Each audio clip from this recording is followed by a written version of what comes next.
Halo semuanya, perkenalkan nama saya Martina Dewi Marani Mujur dengan NIM 2301180042. Baik, di sini saya akan menjelaskan tentang profil singkat dari Bapak Ki Hajar Dewantara. Bapak Ki Hajar Dewantara merupakan tokoh kunci dalam sejarah Indonesia dan dihormati sebagai Bapak Pendidikan Indonesia. Lahir dengan nama Raden Mas Suwardi Sujaraningrat pada 2 Mei 1889 di Pakualaman, Yogyakarta. Beliau adalah seorang bangsawan Jawa yang mengabdikan hidupnya untuk memajukan pendidikan bagi rakyat Indonesia di masa penjajahan Belanda. Latar belakang bangsawannya memberikan akses pada pendidikan kolonial, sebuah hak istimewa yang tidak dinikmati sebagian besar rakyat Indonesia. Beliau sekolah di ELS dan sempat belajar kedokteran di Sofia sebelum studinya terhenti karena sakit. Ia kemudian menjadi jurnalis, menulis di berbagai surat kabar dan memanfaatkan platform tersebut untuk menyuarakan sentimen anti-kolonial dan memperjuangkan kemerdekaan Indonesia. Yang kedua, pandangan Ki Hajar tentang proses belajar anak usia dini. Ki Hajar Dewantara sebagai Bapak Pendidikan Nasional Indonesia menekankan bahwa pendidikan anak usia dini harus dilandasi oleh pemahaman terhadap kodrat anak. Dalam pandangannya, proses belajar pada anak usia dini tidak boleh bersifat memaksa, tetapi harus berjalan secara alamiah, menyenangkan, dan sesuai dengan perkembangan jiwa serta kebutuhan anak. Salah satu asas penting dalam pendidikan menurut Ki Hajar adalah asas kodrat alam, yaitu bahwa pendidikan harus memperhatikan kodrat anak sebagai makhluk hidup yang tumbuh secara alami. Ia menyatakan bahwa anak adalah individu yang unik dan memiliki cara belajar sendiri, sehingga proses pendidikan sebaiknya mengedepankan pendekatan yang menghargai keaktifan dan kreativitas anak. Ki Hajar juga menekankan pentingnya lingkungan sebagai bagian dari proses pembelajaran. Ia menyatakan bahwa anak-anak belajar paling baik ketika mereka merasa aman, bebas berekspresi, dan memiliki ruang untuk mencoba, bukan hanya menghafal.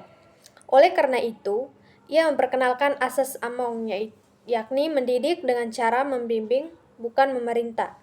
Dalam asas ini, pendidik bertindak sebagai penuntun atau pamong, bukan penguasa.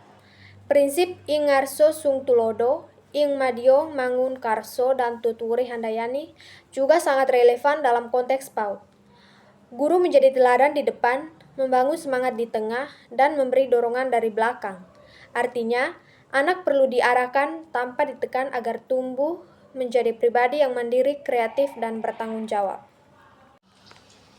Yang ketiga, kontribusi yang diberikan oleh Ki Hajar Dewantara, yaitu yang pertama pendirian Taman Siswa. Ki Hajar Dewantara mendirikan Taman Siswa pada tahun 1922, sebuah lembaga pendidikan yang menjadi cikal bakal dari sistem pendidikan nasional Indonesia. Taman Siswa bertujuan memberikan pendidikan yang memadai tanpa memandang status ekonomi, dan ini menjadi landasan bagi sistem pendidikan kita saat ini. Yang kedua, perjuangan untuk pendidikan nasional. Ki Hajar memperjuangkan pendidikan nasional Indonesia terutama melalui pendirian Taman Siswa. Perjuangannya dimulai pada tahun 1908 ketika beliau bergabung dalam Budi Utomo, organisasi yang menyadarkan masyarakat mengenai pentingnya semangat persatuan dan kebersamaan sebagai bangsa. Setelahnya, Ki Hajar melanjutkan perjuangannya dalam bidang pendidikan, termasuk mendirikan Taman Siswa pada 3 Juli 1922 di Yogyakarta. Yang ketiga, pengembangan kurikulum. Ki Hajar Dewantara berusaha menyatukan pendidikan dengan gaya Jawa tradisional dengan gaya Eropa melalui pendirian Taman Siswa. Selain itu, beliau juga menumbuhkan kesadaran dalam diri siswa bahwa mereka mempunyai hak untuk mendapatkan pendidikan yang layak. Yang keempat, refleksi untuk anak usia dini, yaitu yang pertama, menciptakan lingkungan belajar. Sebagai guru PAUD, penting untuk menciptakan lingkungan belajar yang mendukung eksplorasi dan kreativitas anak. Lingkungan yang aman dan menyenangkan akan mendorong anak untuk belajar tanpa rasa takut atau tekanan. Yang kedua, menghargai keunikan setiap anak. Menghargai perbedaan dalam cara belajar setiap anak sangatlah penting. Pendekatan individu akan membantu mereka berkembang sesuai potensi masing-masing. Ini juga membantu anak merasa diterima dan dihargai. Yang ketiga, menjadi teladan bagi siswa. Guru harus menjadi teladan yang baik dan dalam perilaku dan sikap. Keteladanan akan menginspirasi siswa meniru nilai-nilai positif serta membangun hubungan yang kuat antara guru dan siswa. Yang kelima, apa yang dapat kita pelajari dari Ki Hajar Dewantara? Dari beliau, kita belajar bahwa pendidikan harus membebaskan, memanusiakan, dan membentuk karakter. Pendidikan bukanlah alat kekuasaan, tetapi jalan untuk menciptakan masyarakat yang merdeka, adil, dan beradab. Guru tidak lagi menjadi pusat pengetahuan, tetapi pendamping dan pendorong tumbuhnya potensi murid.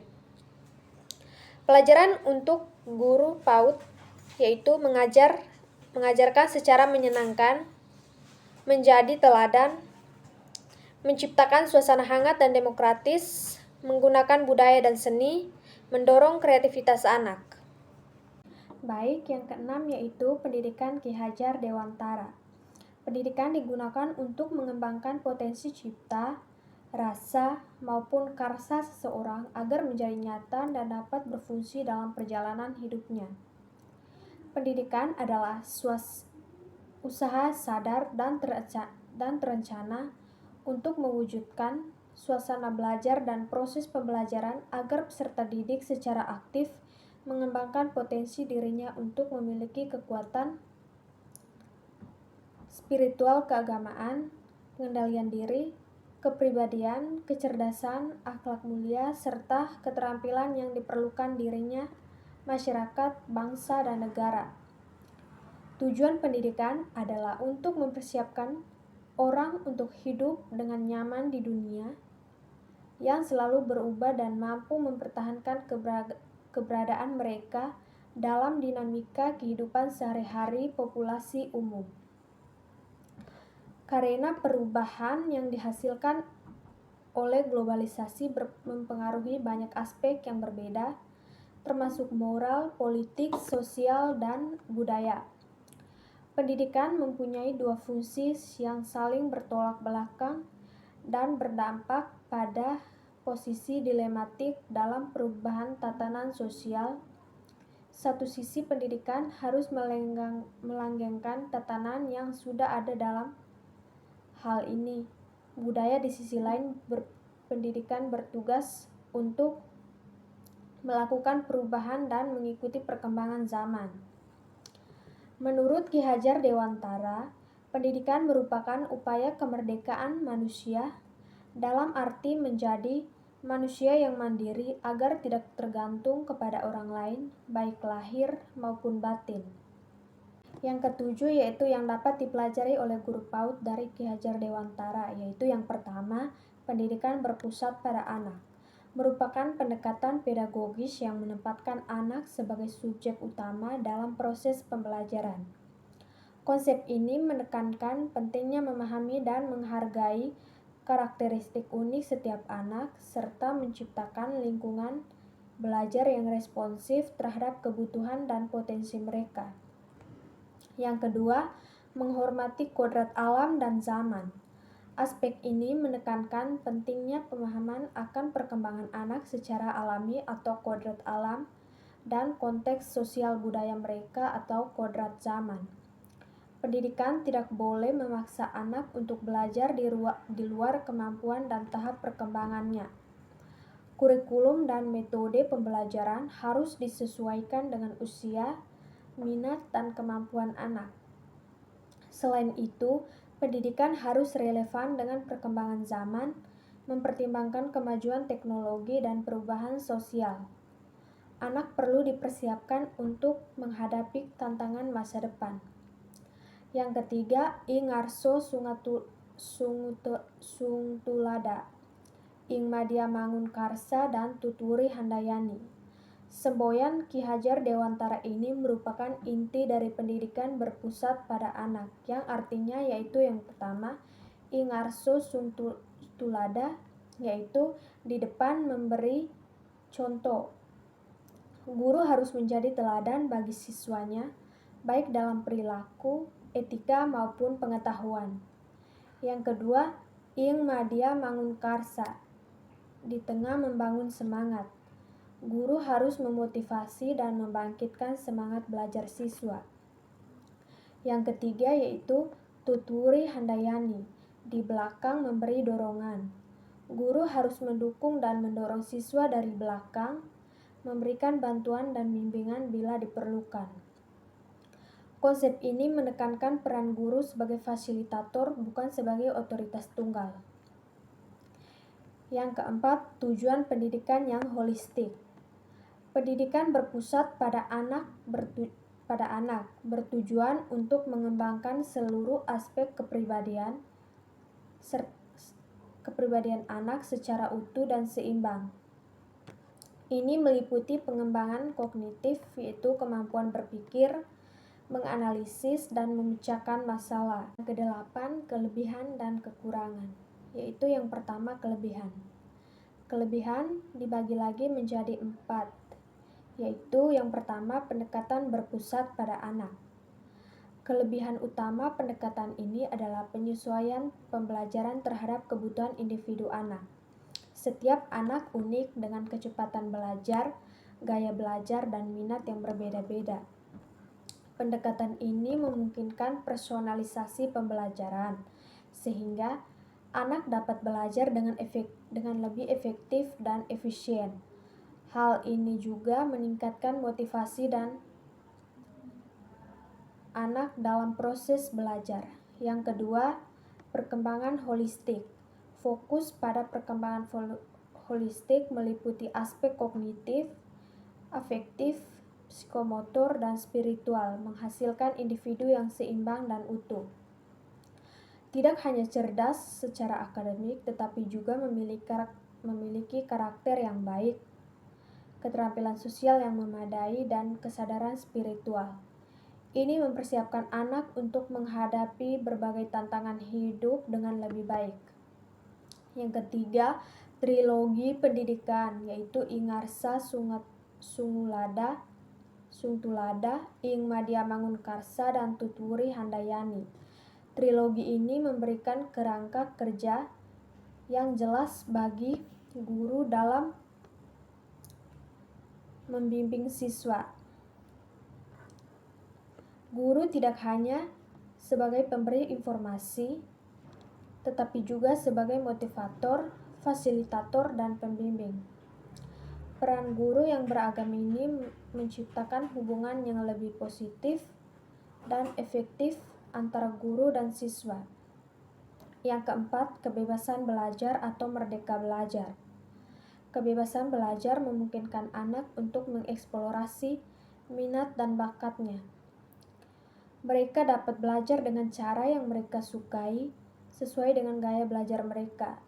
Hal ini meningkatkan kreativitas, inovasi, dan problem solving skill anak. Anak menjadi lebih aktif dan bertanggung jawab dalam proses pembelajarannya.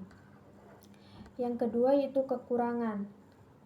Kekurangannya dibagi lagi menjadi 4, yaitu yang pertama tantangan implementasi.